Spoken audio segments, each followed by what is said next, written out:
Boa noite a todos e a todas.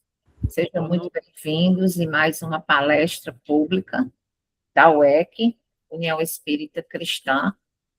E para o nosso deleite, o nosso prazer, hoje nós estamos recebendo Maura Francinetti, ela que já é da casa, está sempre conosco. É um prazer novamente recebê-la. Seja muito bem-vinda. Para quem ainda não ouviu nenhuma palestra de Maura Francinetti, ela é servidora do SECAM, Cenáculo Espírita Casa de Maria, lá em Recife, e ela sempre está aqui conosco, trazendo os conhecimentos e nos ajudando nessa caminhada evolutiva. O tema hoje é livre, e Maura vai falar para a gente sobre a presença feminina no cristianismo e no espiritismo. Já sabemos que vai sair grandes pérolas da boca dela, né? Até porque nós temos muitas mulheres com a presença feminina bem forte, tanto no cristianismo como no espiritismo. Eu vou ler a mensagem, em seguida vou fazer a prece inicial, e de antemão eu já peço a Maura para ela finalizar com a prece final. Não sei se Maura, na fala dela, vai dizer como ela gostaria que procedesse a palestra. Alguns palestrantes facilitadores não gostam que seja de serem interrompidos, para deixar só para o final. Mas aí, na fala dela, ela vai dizer para a gente. Eu vou fazer a leitura da mensagem. O mundo está cheio de luz divina. Procure percebê-la e sentir em si as irradiações benéficas que se derramam sobre todas as criaturas, aproveitando ao máximo o conforto que isto lhe trará ao espírito. Olhe tudo com olhos de bondade e alegria. Busque descobrir a luz que brilha dentro de você e dentro de todas as criaturas, embora, muitas vezes, esteja ela recoberta por grossa camada de defeitos. Então, eu convido aqueles que se sentirem à vontade para fechar os olhos, para que nesse momento nós possamos entrar em comunhão com o nosso Mestre amado Jesus, com os espíritos de luz, com os nossos mentores, com toda a espiritualidade que aqui se encontra, para que esse momento seja de muita paz, de muita luz e de muitos conhecimentos. Que a nossa irmã em Cristo, Maura Francinetti, seja orientada pelos bons espíritos, para que ela possa nos falar sobre o nosso Mestre amado Jesus, sobre o cristianismo, sobre o espiritismo, sobre essas mulheres de fibra que servem de exemplo para todos nós. Que a presença da espiritualidade nos acompanhe durante essa semana. Nós sabemos que para a Igreja Católica é a Semana Santa, e para nós espíritas, nós que respeitamos todas as religiões, sabemos que a nossa Semana Santa é de reforma íntima, que nós possamos estar abertos, os nossos espíritos, as palavras ouvidas hoje, proferidas por Maura Francinetti, sejam de reforma íntima para todos nós. Que o Mestre Jesus nos abençoe, nos ampare hoje e sempre, e que assim seja. Vou passar a palavra para a Maura, fique à vontade, Maura. Boa noite a todos, que a paz de Jesus esteja em nossos corações e em nossa consciência hoje e sempre. Começo agradecendo a essa casa tão querida já por mim, e que me dá a honra de dizer que eu já faço parte da casa, pela oportunidade que sempre tenho de estudo. Vocês não sabem o quanto essa preparação me ajuda nas minhas reflexões, na minha reforma íntima. Isso, para mim, é uma bênção. Não sei vocês, mas eu, se não for forçada a estudar, eu negligencio. Então, quando há essa obrigação, entre aspas, quando há esse convite, vamos dizer, de falar, então eu me preparo, eu estudo, e isso é muito bom para mim, né? Eu costumo dizer, quando a gente recebe uma tarefa na casa espírita, o primeiro beneficiado somos nós, pela preparação, seja passista, seja médium que vai trabalhar na mesa, seja o palestrante. Então, o nosso tema de hoje, a presença feminina no cristianismo e no espiritismo, na primeira vista, parece indicar que há duas categorias femininas, a cristã e a espírita. Então, sem discorrermos em inúmeras explicações sobre o espiritismo ser ou não cristão, ser ou não uma religião, partiremos do entendimento de que o cristianismo é um conjunto de crenças em torno dos ensinamentos do Cristo Jesus, conforme está definido nos dicionários e que ficou estabelecido pela tradição. Então, aqui enganchou alguma coisa, um minutinho só. Em O Evangelho segundo o Espiritismo, no capítulo 9, item 7, que trata da paciência, nós recebemos lá a mensagem de um espírito amigo, que nos diz: coragem, amigos, vocês têm no Cristo o seu modelo. Ele sofreu mais do que qualquer de vocês, e nada tinha de que se penitenciar. Ao passo que vocês têm de espiar o passado e de se fortalecer para o futuro. Pois sejam pacientes, sejam cristãos. Essas palavras resumem tudo. Está lá no Evangelho segundo o Espiritismo, no capítulo 9, item 7. E outras obras apresentam ótimos esclarecimentos em relação ao Espiritismo ser ou não cristão, ser ou não uma religião. Por exemplo, no texto Cristianismo em Espiritismo, de Luiz Neil Morris, que está disponível no site luzespírita.org.br, ele nos diz que a doutrina espírita é sim cristã, considerando a mais pura proposta de Jesus, que é a de amor a Deus e a caridade ao próximo, pelos mesmos critérios que gostaríamos que fôssemos tratados por todos. Quem procede fora dessa conceituação é que se diferencia do cristianismo, do autêntico cristianismo. Vejam que aí ele está ressalvando o que nos diz o Espírito amigo, que o Espiritismo é sim cristão. E ainda no citado texto de Neil Morris, ele ressalta que o modelo espírita lê a mensagem de Jesus sem misticismos, sem ritualismo e sem burocracia. Não mais as exigências litúrgicas e nem cultos externos. O procedimento é simples, nos diz ele. Sempre praticar caridade para com tudo e com todos. Isto resume tudo.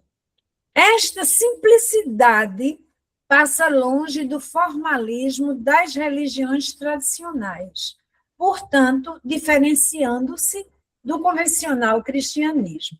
Então, o que ele nos diz aí? Mais uma vez, ele ressalta que o Espiritismo é cristão, só que diferente das religiões tradicionais. E a gente vai para Kardec, lá em Obras Póstumas, quando ele nos diz, palavras de Kardec, transmitida pelos espíritos, que o espiritismo é uma doutrina filosófica de efeitos religiosos, como qualquer filosofia espiritualista, pelo que forçosamente vai ter as bases fundamentais de todas as religiões: Deus, a alma e a vida futura.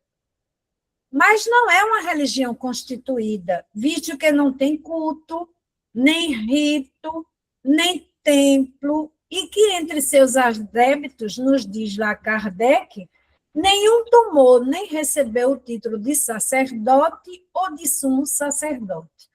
Está em Obras Póstumas, em ligeira resposta aos detratores do espiritismo. E para enfatizar, isso que vemos dizendo que o cristianismo é cristão e é uma religião, transcrevemos as palavras do conhecido palestrante Geraldo Campetti, da Federação Espírita Brasileira. Ele nos diz que já trazia Kardec: o Espiritismo é a doutrina do Cristo, então é cristã, de acordo com o progresso das luzes atuais, endossado por Leon Denis no livro Cristianismo e Espiritismo, que nos diz que é o Espiritismo, trazendo-nos à luz as provas naturais e tangíveis da imortalidade, nos remete às puras doutrinas cristãs, a própria essência do Evangelho.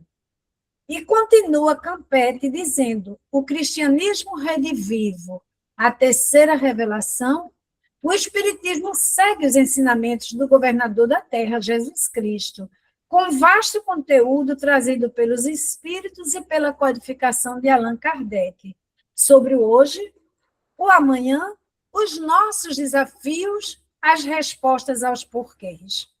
Então, são palavras de Geraldo Campetti. Aí, o que é que nós dizemos? Se temos os ensinamentos do Cristo Jesus como base da nossa doutrina e de nossa conduta, somos cristãos.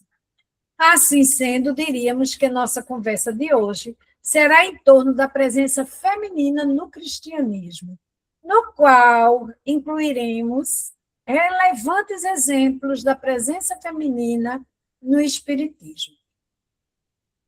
Então, conforme nós sabemos, o patriarcado domina toda a história da humanidade, inclusive a trajetória do cristianismo. Segundo um dos textos pesquisados, de autoria de Lizarbe Lisboa, são as mulheres que não só participaram, como protagonizaram boa parte dos momentos cruciais da vida do Cristo, da vida de Jesus. Eu diria mesmo que as mulheres participaram de marcantes momentos do cristianismo. A gente vai ver adiante em alguns trechos extraídos de textos pesquisados. Por exemplo, a presença feminina no movimento cristão se fez sentir desde os primeiros tempos da Boa Nova, como era conhecida a mensagem de esperança e de salvação de Jesus. As mulheres já se destacavam como fiéis servidoras na divulgação da doutrina cristã. Um outro escritor, um outro pesquisador do cristianismo, Jorge Azen, do Grupo Espírita Irmão Fego, em seu artigo As Mulheres Sempre Foram os Pilares do Edifício Cristão, ele assinala que as mulheres da vida de Jesus, aí ele coloca aspiado, não foram simples coadjuvantes das passagens que marcaram o cristianismo. E acrescentam que os evangelistas ressaltam mesmo a numerosa presença feminina na paixão e ao pé da cruz, e que foram as mulheres as testemunhas de importantes momentos dos tempos apostólicos, melhor dizendo. Então, veja que o Azen está dizendo vai dialogar com o que diz Lisboa, anteriormente citada. E depois ele afirma que o legado feminino deixado pelas mulheres contemporâneas de Jesus tem valor inestimável. Os relatos de Mateus, Marcos, Lucas e João, na época de 30 a 80 depois de Cristo, dão enorme importância à presença das mulheres na Boa Nova. Então, são informações, os textos pesquisados, eu costumo dizer que eles dialogam porque um confirma o que o outro diz ou complementa. Então, voltando a Lizarbe Lisboa, ela nos diz que as mulheres estiveram junto ao Mestre até seus últimos momentos, enquanto muitos dos discípulos o abandonaram. Então, ela vai dizendo exatamente o que o Jorge Azen diz. E nós vamos ver os vários exemplos registrados pelos evangelistas, conforme nos traz o texto de Joel Ferreira, já é um outro texto. O texto dele é o encontro de Maria, ou melhor, de Marta, com Jesus, profissão de fé. Ele enfatiza que, por vários momentos, a experiência do encontro de Jesus com várias mulheres, a mãe de Jesus, a samaritana, as várias mulheres aos pés da cruz, Madalena. Então, esses vários encontros narrados pelos evangelistas ajudou o cristianismo a adquirir coragem para a sua propagação missionária. E ele coloca que João, na sua visão do projeto de Palavra Viva, desmistifica o patriarcado. João, o evangelista, ele está se referindo. E nós vamos ver que, verdadeiramente, quem quebrou esse paradigma do patriarcado foi o próprio Cristo, né? Ao se relacionar com as mulheres, ao escolher encontrar-se com as mulheres e dar destaque a esses encontros. Então, e mesmo que ele vivencia nesses encontros, ou alguma virtude, ele dá destaque a alguma virtude dele, do próprio Cristo, ou destaca a virtude que as mulheres já possuíam, aquelas mulheres com quem ele se encontrava, com quem ele dialogava. Então, além do que, ele se relacionava de forma respeitosa, amorosa, acolhedora, protetora, afetuosa, né? Marcando aí um comportamento novo para a época, né? Então, dando destaque à importância da história delas naquele momento da história da humanidade. Aí a gente lembra aqui que a época do nascimento de Jesus no Oriente Médio, além do papel doméstico, além de ser responsável por manter a casa funcionando, a mulher era vista como uma tentação para o homem, uma herança da alegoria do paraíso com Eva, determinando, por isso, a lei mosaica uma série de restrições para a mulher. Seria cobrir os cabelos e as pernas, não falar com estranhos, quando sozinha manter uma distância de pelo menos 6 metros do sexo masculino, só conversar com o homem na presença de um familiar, e ainda, o que seria mais grave, não estudar. Elas eram proibidas de estudar. Um fato que, de imediato, já afastava, já impedia a participação da mulher no apostolado, né? Então, já discriminava e excluía. Então, a gente vai lembrar agora alguns desses encontros de Jesus, algumas dessas mulheres, interpretado por vários estudiosos da Boa Nova. E eu achei muito interessante que o primeiro encontro de um dos pesquisadores que ele narra é o de Maria de Nazaré e Isabel. Quando ele fala nisso, me veio logo a lembrança que Maria se encontrou com Isabel quando ainda estavam grávidas, não é isso? E eu achei muito interessante o que ele coloca. Foi o momento em que Isabel confirmou para Maria o projeto divino, anunciando-a como bendita entre as mulheres e bendizendo o fruto do seu ventre.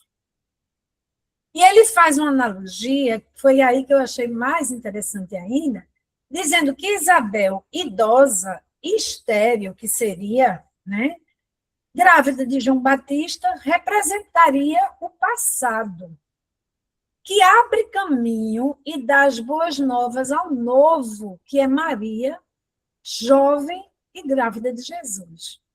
Então, é um marco do antes de Cristo e do depois de Cristo, né? E eu achei muito interessante ele iniciar por esse encontro, o primeiro encontro de Jesus, Jesus ainda feto, ainda no ventre de Maria. Depois nós vimos o outro encontro sempre muito falado entre nós, assim, destacado, de Maria de Magdala, ou Maria Madalena, com Jesus. Madalena foi liberta de 7 algozes espirituais por Jesus. Quer dizer, a desobsessão de Maria Madalena foi feita pelo próprio Cristo. E ela passa a segui-lo. E se tornou importante no ministério cristão.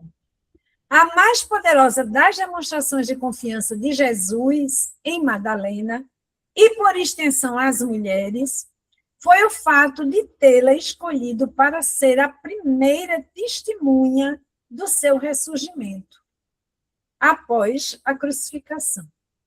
Ela foi a primeira a ser comunicada, a primeira que viu Jesus. Então, ela seria a 13ª discípula de Jesus, a primeira proclamadora da ressurreição. Veja como Jesus deu destaque à mulher numa época em que a mulher era esquecida, né? Então, era excluída dos movimentos religiosos e sociais. Depois a gente vê um encontro também que a gente tem conhecimento muito destacado, que é o de Marta e Maria, irmãs de Lázaro, com Jesus. E os pesquisadores citam 2 marcantes momentos, que depois tem um terceiro que se desmembra do segundo. O primeiro deles é a ressurreição de Lázaro, em cujo texto o leitor se depara com a fé de Marta, a fé inabalável que tanto a gente almeja, né? Está em João capítulo 11, versículo 1 a 44. Quando ela diz, Senhor, se estivesses aqui, não havia morrido meu irmão. Veja quanta fé, né? Então, Jesus destaca aí a fé em Marta, dando a todos um exemplo.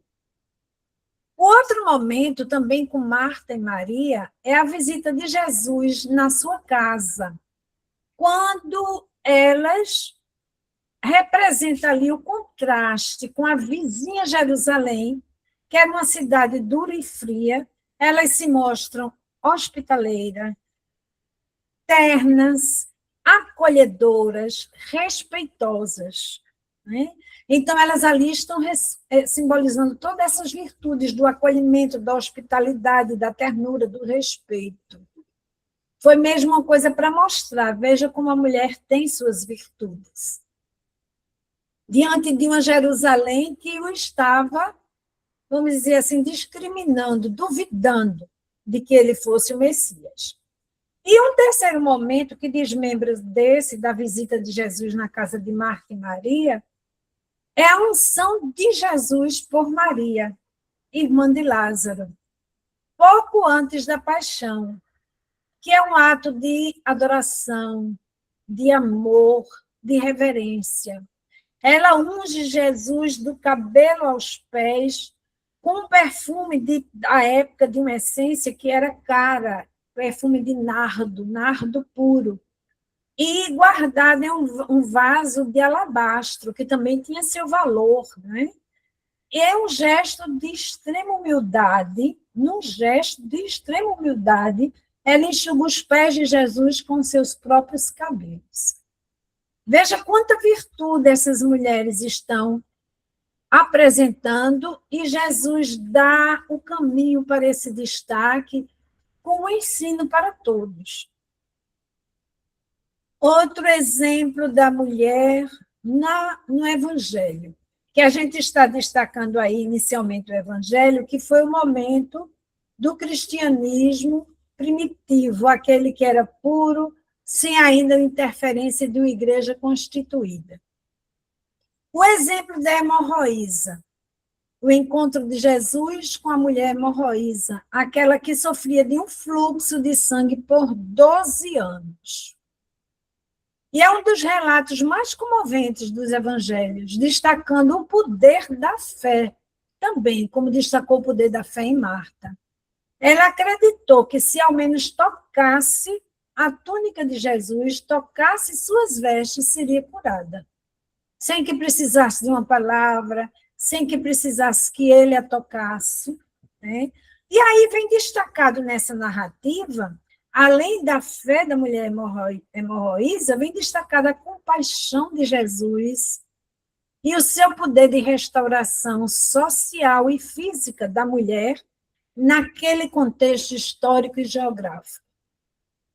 Ela vivia uma exclusão social e religiosa. De acordo com as leis da época, consta em Levítico, ela era impura por conta do sangramento. E Jesus carinhosamente a chamou de filha e disse: filha, a tua fé te salvou. Vai em paz e fica livre do teu mal. Veja o destaque, mais uma vez, aí da fé e o quanto Jesus foi benevolente, compassivo com aquela criatura que pedia socorro e que, inclusive, estava sendo excluída, enxotada pela multidão que não queria encostar nela, que ela era impura.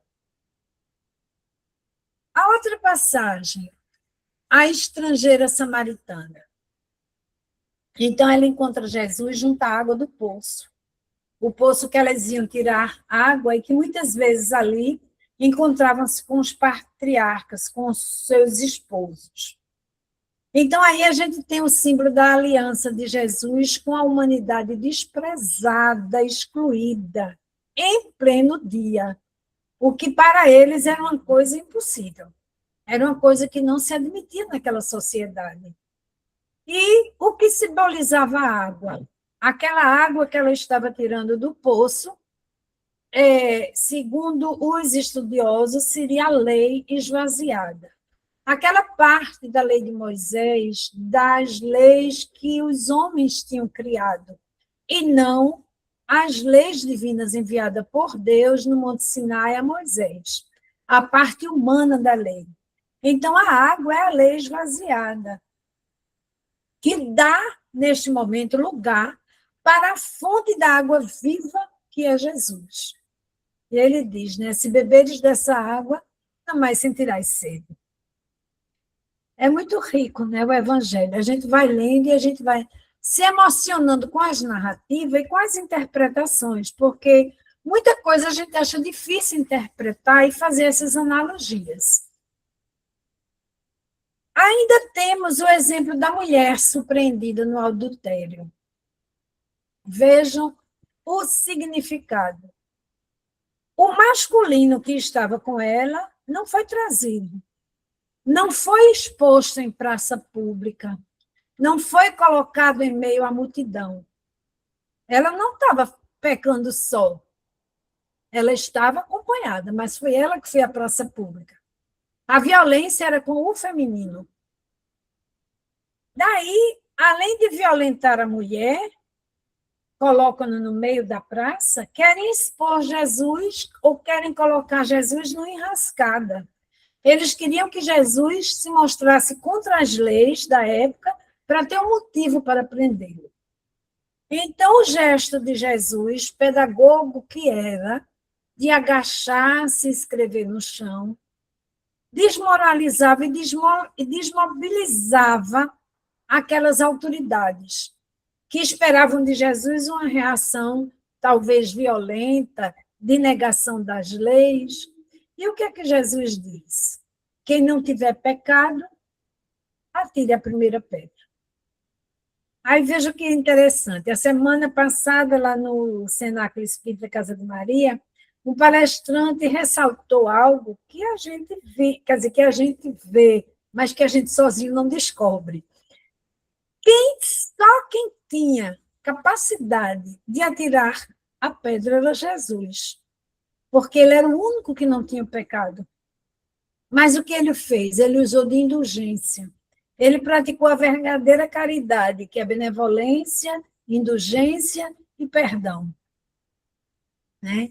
Então, de julgadores, aquelas autoridades que queriam apedrejar aquela mulher, tornaram-se julgados. E cada um foi embora. O importante é que, ainda no centro, Jesus dialoga com a mulher.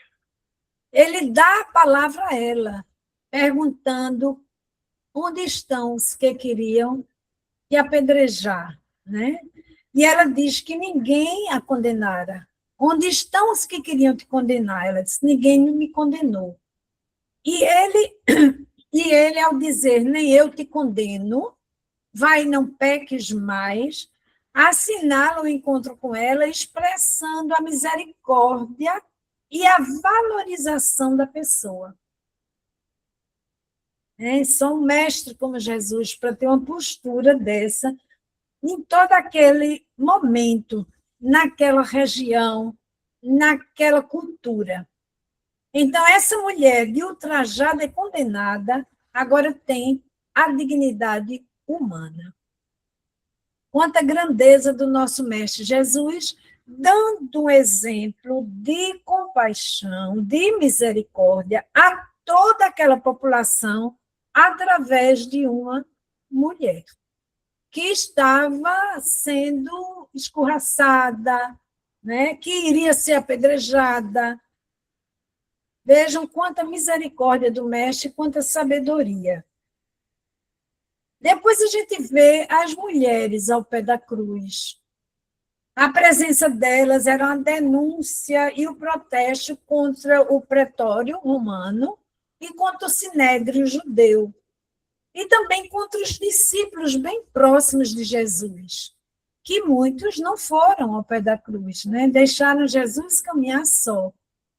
Quem não teve medo e expressou coragem no momento fatídico foram as mulheres, tendo a exceção de João Evangelista, a quem Jesus entrega sua mãe. Quando ele diz, aí está o teu filho, aí está a tua mãe, né? Então, com exceção de João Evangelista, que foi quem cuidou de Maria de Nazaré até o fim de sua vida.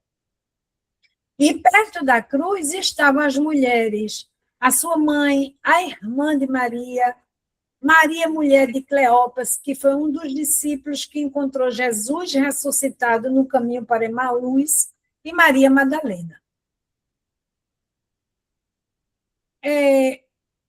Aqui, naquele momento da cruz, as mulheres não se expressaram, elas não falavam, elas só choravam, elas dividiam com Jesus aquela dor. A presença delas era mais significativa do que qualquer palavra. E a presença dela fazia com que as mulheres ocupassem o seu espaço, junto ao Mestre, e de destaque na história do cristianismo, na história da humanidade. No texto Cristianismo e a Mulher, esse texto está disponível no site Centro Espírita Caminho da Paz. Ele nos diz se é possível que Jesus tenha sido o primeiro feminista da história, no sentido pleno do termo. Agora, lembrando e ressaltando que Jesus não queria que homens e mulheres fossem iguais. E ele ressalta que era um fato inviável, dadas as diferenças orgânicas, mas que tivessem as mesmas oportunidades e direitos. Essa intenção é evidente na maneira como Jesus viveu, na maneira como ele encontrou essas mulheres, como ele deu voz às mulheres, né? Como ele as destacou em sua caminhada. E a gente, nesse momento, precisa lembrar que Jesus falava para o espírito imortal. Ele ali, posicionando a mulher em destaque, ele estava indo contra uma lei que era injusta, uma exclusão que era injusta. Mas, na verdade, ele fala para o espírito imortal, que para ele poderia ser homem, poderia ser mulher, né?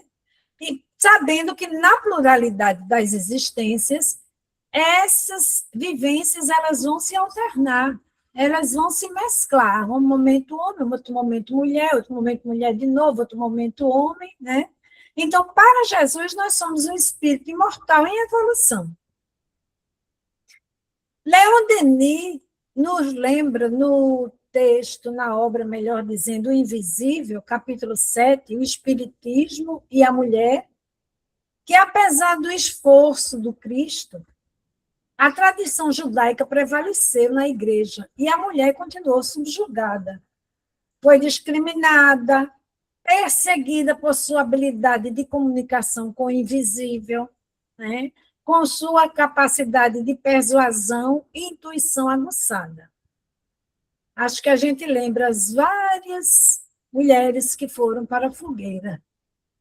Acrescentando que durante 14 séculos, nos diz Leon Denis, Muitos foram executados, mais de 500 mil de pessoas, sob pretexto de feitiçaria. E as mulheres, em maior quantidade, liderando aí essa estatística, tendo em vista que são mais numerosas dentre os médiuns. Então, desde sua origem, o movimento espírita tem sido marcado pela participação ativa das mulheres em diversos aspectos, considerando aí que elas se destacam entre os médios em número. Né? Então, pela participação ativa da mulher em diversos aspectos, como médium, como divulgadoras da doutrina, na assistência social, nos estudos, na literatura, na caridade, em várias frentes do espiritismo, a gente encontra um número significativo de mulheres. A participação é ativa e crescente em papéis de líderes, de gestoras, de médiuns, de colaboradoras. O espiritismo não faz distinção de gênero. Né? Allan Kardec defendia que homens e mulheres possuem a mesma natureza espiritual e devem ser tratados com igualdade.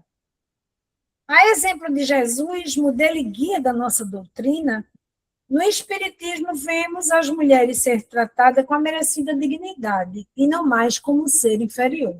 Tanto que nós temos palestrantes mulheres, palestrantes homens, passistas mulheres, passistas homens, em todas as atividades de um centro, participando de campanha do quilo, participando de movimentos de sopa, movimentos beneficentes, à frente de creches que algumas instituições mantêm, à frente de abrigos de idosos, na própria direção dos centros, na direção das federações. Então, em todo momento, você vê, independente de ser homem ou mulher, estão ali participando. Em um artigo da Revista Espírita, de 1866, Kardec refere-se à condição feminina nos seguintes termos.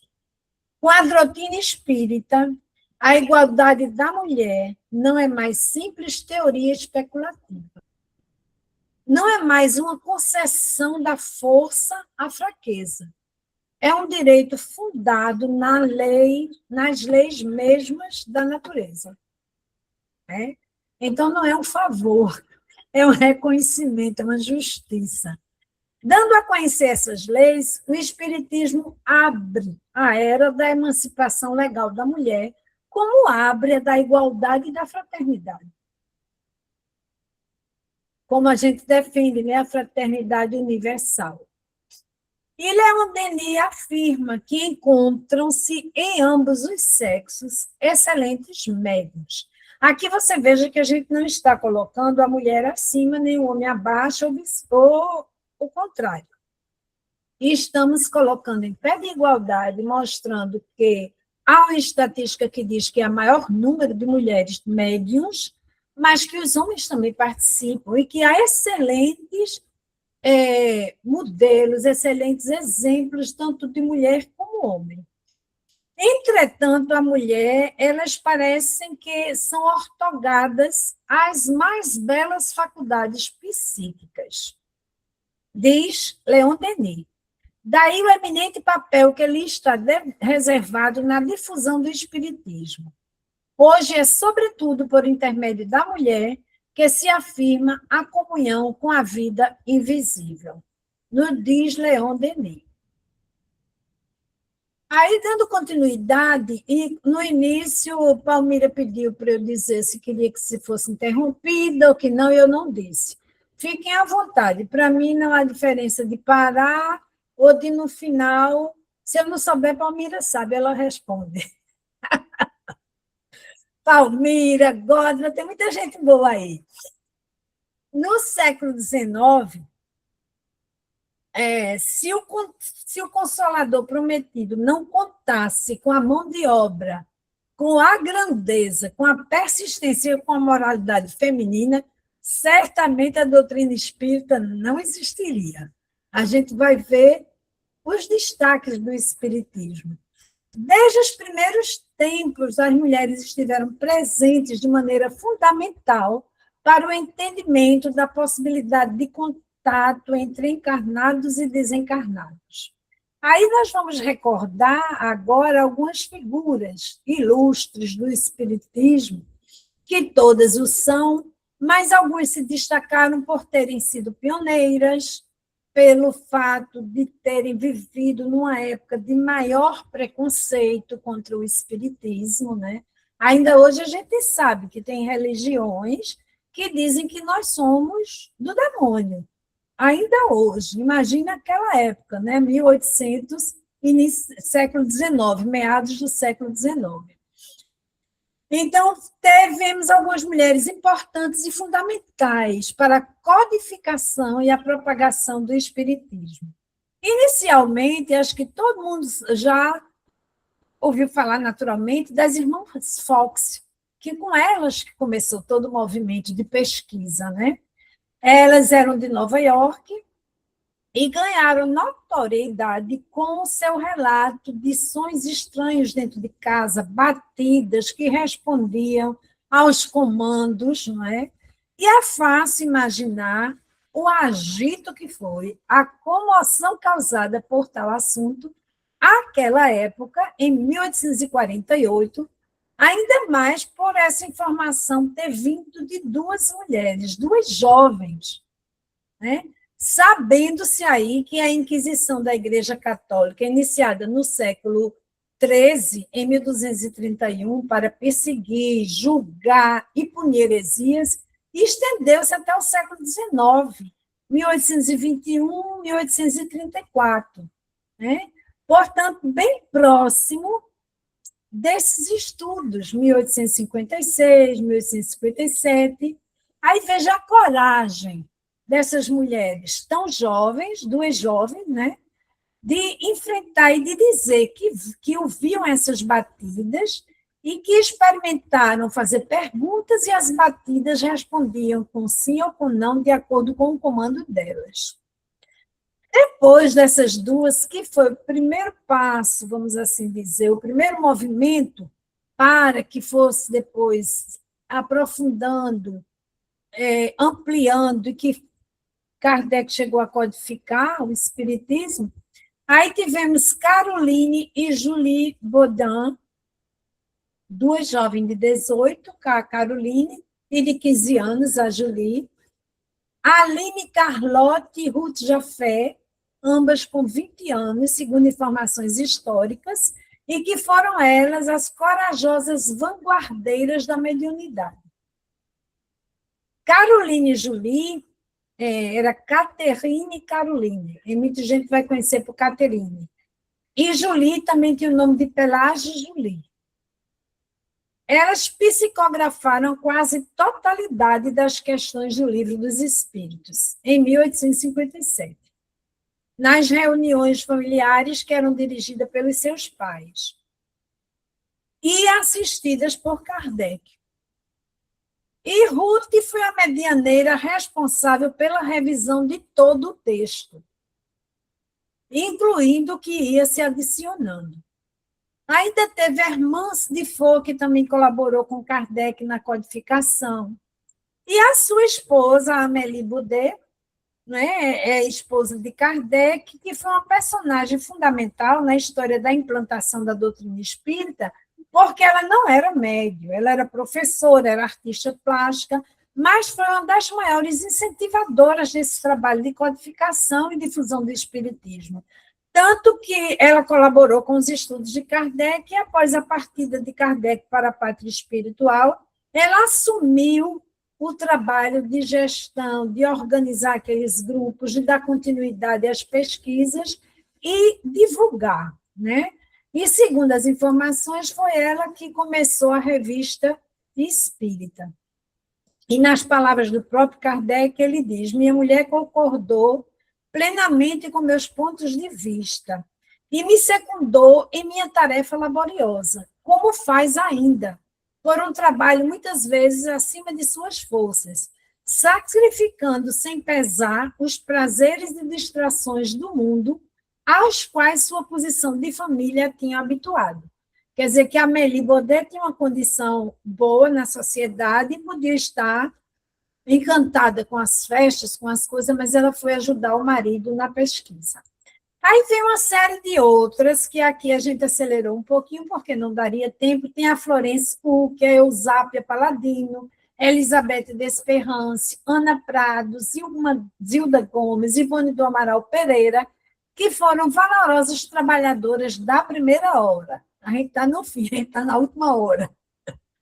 Da primeira hora, testadas, submetivas a exaustivos estudos, né? Foram desprezadas, incompreendidas e ridicularizadas. No entanto, perseveraram e auxiliaram a desvelar ao mundo a existência do plano espiritual e a possibilidade de intercâmbio com os seres extrafísicos. Aí aqui eu dei destaque a uma Eusápia Paladino, que era uma italiana. Ela foi a primeira mensageira da espiritualidade que se submeteu a vários exames, vários testes, né? E os fenômenos de movimento de objeto, levitação de mesas, levitação dela própria, aparição de luzes, materialização, execução de trechos musicais sem contato humano, por meio de vários instrumentos, ela serviu de objeto de pesquisa. Então, ela foi um elemento-chave ali para mostrar que tudo aquilo era verídico. E ela foi testada por estudiosos como Albert de Rochat, Camille Flammarion, Gabriel Delany, entre outros, que à época eram ferrenhos contestadores e diziam que tudo aquilo era falcatrua. Com o passar do tempo, eles se renderam ao espiritismo, às evidências do espiritismo. Aí a gente vem para o Brasil, para não deixar as brasileiras de fora, né? Temos a Zilda Gomes, uma das médiuns mais reconhecidas do Brasil. Ela psicografou Kardec em 1912, que se tornou seu guia. Kardec tornou-se o guia dela. E Vitor Hugo, em 1916, antes mesmo do Chico Xavier. Aí temos a Ana Rebelo Prado, que era uma amazonense, que é a primeira médium de materialização no Brasil, considerada a mais completa do século XX. Sua família sempre esteve envolvida com grupos espiritistas da região onde vivia. Aí a gente dá um pulo e chega em Marlene Nobre, que foi uma vida dedicada ao ideal médico espírita. Realizou incontáveis conferências, que a gente tem muitas aí gravadas, né, e palestras no Brasil e no exterior. Atuou incansavelmente como uma das principais lideranças do movimento espírita no país. Escreveu vários livros e fez de sua vida um exemplo raro da prática de doação e de amor, segundo Iandoli Júnior. Aí aqui a gente vai destacar a presença do feminino no plano espiritual. Como Joana de Ângeles, mentora de Divaldo, que muita gente, todos nós conhecemos, né? As várias obras de Divaldo, muitas mensagens que ele psicografou ditadas por Joana de Ângeles, e quem assistiu ao filme viu quanto ela se comunica com ele, dá as orientações, exige, né?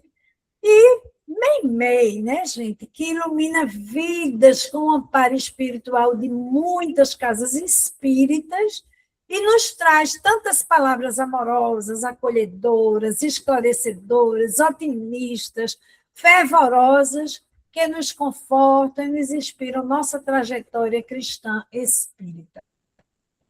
Então, para que não ficasse muito cansativo, foram esses os destaques que eu dei.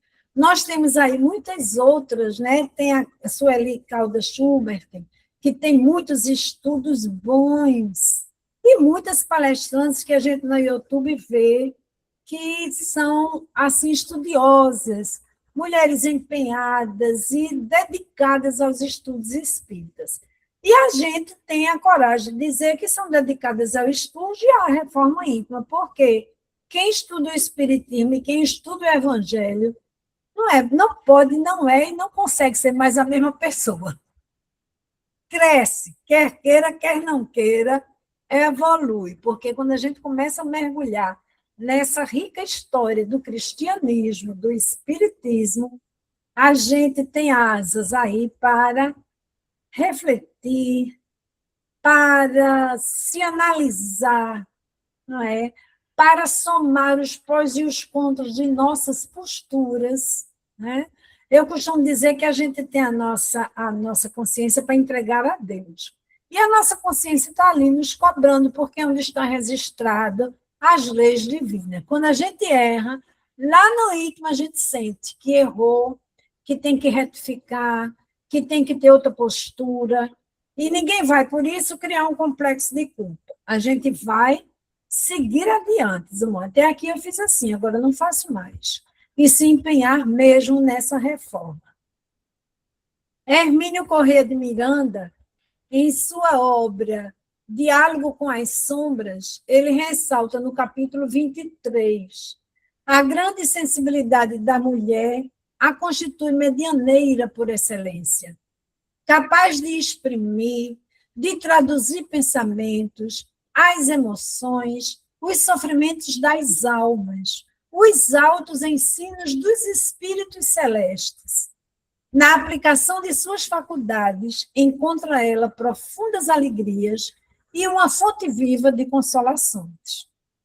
E, de fato, a gente, como mulher, a gente sabe essa sensibilidade, acredita até que pelo próprio instinto materno, de a facilidade que a gente tem de ser empático com o outro, de ter empatia com o outro, de sentir as dores do outro, de compartilhar, né, os sofrimentos, as escaladas, as alegrias também. Né? Então, eu concluo com a leitura de um trecho extraído do texto O Cristianismo e a Mulher, assinado por Lila, do Centro Espírita Caminho da Paz. O Cristo acendeu uma chama de esperança para as mulheres nas páginas da história, acenando-lhes um caminho de transformação espiritual. Jesus, com seu amor revolucionário, elevou o papel feminino de meras espectadoras a protagonistas da fé, desafiando milênios de opressão.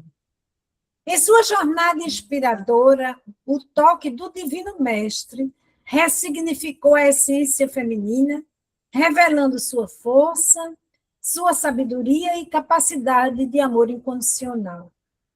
Das discípulas aos dias de hoje, a mulher continua a ser um farol de compaixão e renovação, espalhando a luz do Evangelho e transformando o mundo com sua graça e resiliência. Então, são essas as palavras e o estudo que eu achei muito rico. Se vocês depois quiserem, eu passo para vocês a bibliografia consultada. Foram vários textos que eu achei muito bonito, muito rico, e que abre, assim, a mente da gente. Quando eu vou fazer minha pesquisa, eu procuro naturalmente as fontes da doutrina espírita, mas não me bloqueio quanto a fontes de catolicismo, de protestantismo, desde que me tragam um esclarecimento lógico, né? Um esclarecimento que esteja compatível com o que nós aprendemos na doutrina espírita. Que muitas vezes esses pesquisadores do cristianismo, independente de religião, eles trazem verdadeiros pedacinhos de ouro das revelações, das instruções, dos esclarecimentos. Então, como a gente diz que não temos preconceito, a gente acolhe a todos, então eu vou lá, acolho a todos o que me dizem, o que é certo, o que é lógico, o que a doutrina pode abraçar, pode acolher. Então, meus irmãos e minhas irmãs, foi esse o estudo que eu fiz, que espero tenha trazido enriquecimento para nossos conhecimentos, para nossa ilustração, certo? Se alguém tiver alguma colocação para fazer, estejam à vontade. Eu tenho aqui. Primeiro, agradecer pela disponibilidade, né? Puxei dois meses seguidos e trouxe para cá, mas aí você encerra o mês da mulher, né? Sua palestra encerra, foram mulheres que palestraram esse mês, mas o que eu queria dizer aí em relação à sua fala, num dos pontos que você levantou aí, é a questão de que a gente não, depois que toma conhecimento, a gente não consegue mais agir de forma diferente, porque a consciência mesmo nos puxa pela orelha. E aí lembrou um fato, uma das palestrantes presenciais, ela contou que na casa que ela trabalha, né, de que ela fizeram um seminário sobre Kardec, um estudo muito interessante. E quando terminou tudo, um dos integrantes do estudo perguntou: quando é que vai ter um... Não, é perguntar, todo mundo avaliou positivamente, que todo mundo tinha aprendido e tudo mais, mas ele disse, quando é que vai ter um outro seminário desse para a gente desaprender tudo, para a gente voltar a ser o que era antes? Ai, meu Deus! Ele disse num tom jocoso, né, claro, mas para você ver o quanto a gente aprende com os estudos, com as palestras. E se a gente não coloca isso em prática, é como diz no Livro dos Espíritos, porque nos falta vontade. Né? E aí agora a gente quer fugir e não pode, porque a consciência não deixa. Era isso, Paula. Obrigada. Se esclarecer, estudar, cada estudo que eu faço, cada texto que eu leio, eu digo, meu Deus, aquilo vai me engrandecendo. Por isso eu sempre agradeço a oportunidade, porque eu confesso, jamais eu teria iniciativa de buscar esses textos. Eu poderia até ler o Livro dos Espíritos 4, 5, 6 vezes, mas de mim eu não teria iniciativa de buscar o texto. Mulheres que escreveram a história da doutrina espírita, a mulher no cristianismo, a mulher no cristianismo primitivo, a mulher como pilar do cristianismo. Não ia. Então, a gente precisa do estímulo, porque nós ainda somos assim, né? Não temos ainda essa capacidade, e a gente precisa do estímulo. E as palestras, as conversas que me convidam a ter, para mim é uma oportunidade irrecusável, só quando eu estou muito atarefada, e sempre assim, muito bem-vinda, porque me obriga ao estudo. E isso só me faz crescer. Né? Então, eu costumo dizer lá no Cenáculo Espírita, lá no SECAM, a coordenadora, de uma forma geral, das atividades é Sueli Calazans. Aí eu digo nos estudos que ela me convida, no último eu disse isso, quando a gente não quer crescer, Sueli obriga. Porque ela chama e dá cada tema que a gente fica louco. Tem dia que eu estou enlouquecida aqui, buscando as fontes, mas só tenho que agradecer, né? Porque me faz melhor. São pessoas que me fazem melhor. Agradeço de coração. Então, Palmira tinha me dito para fazer a prece de encerramento, não foi isso, Palmira? Oi? Estou sem ouvir, Palmira. Liga o microfone, Palmira. Não ligou.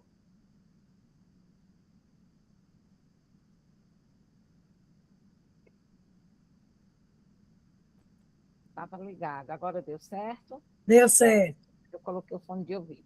Na verdade, nós é quem agradecemos ao que fechou o mês das mulheres com chave de ouro. Muito obrigada por mais uma lição, né? Um ensinamento para a gente. E se a senhora puder fazer a prece, a gente agradece. Pode dizer você, viu? Para eu ficar mais jovem um pouquinho. Vamos lá, gente. Olha, eu tenho pensado muito em minhas preces na paz mundial. Como o mundo está precisando de paz, roguemos ao Mestre Jesus, ao Pai amado, de infinita bondade, justiça e misericórdia, que ilumine a mente, a consciência desses governantes dos vários países, das várias etnias, dos vários povos, para procederem com humanidade, para que se lembrem que a vida é um presente, que a vida não pode ser tirada de forma violenta e arbitrária. Que Jesus, nosso divino e amado Mestre, governante do nosso planeta, possa, com suas mãos abençoadas, emitir fluidos de muita paz, de justiça, de igualdade, de amor fraterno para toda a humanidade. E que nós, sabedores da existência do Cristo, conhecedores dos vários exemplos que ele nos deixou, estudando a doutrina consoladora e tão esclarecedora que é a doutrina espírita, que nós, cada um, façamos a nossa parte, propagando sempre mensagens do bem, da paz, do amor, de luz, de muitas luzes para todos. Que assim seja. Que assim seja. Assim seja, graças a Deus. Assim seja.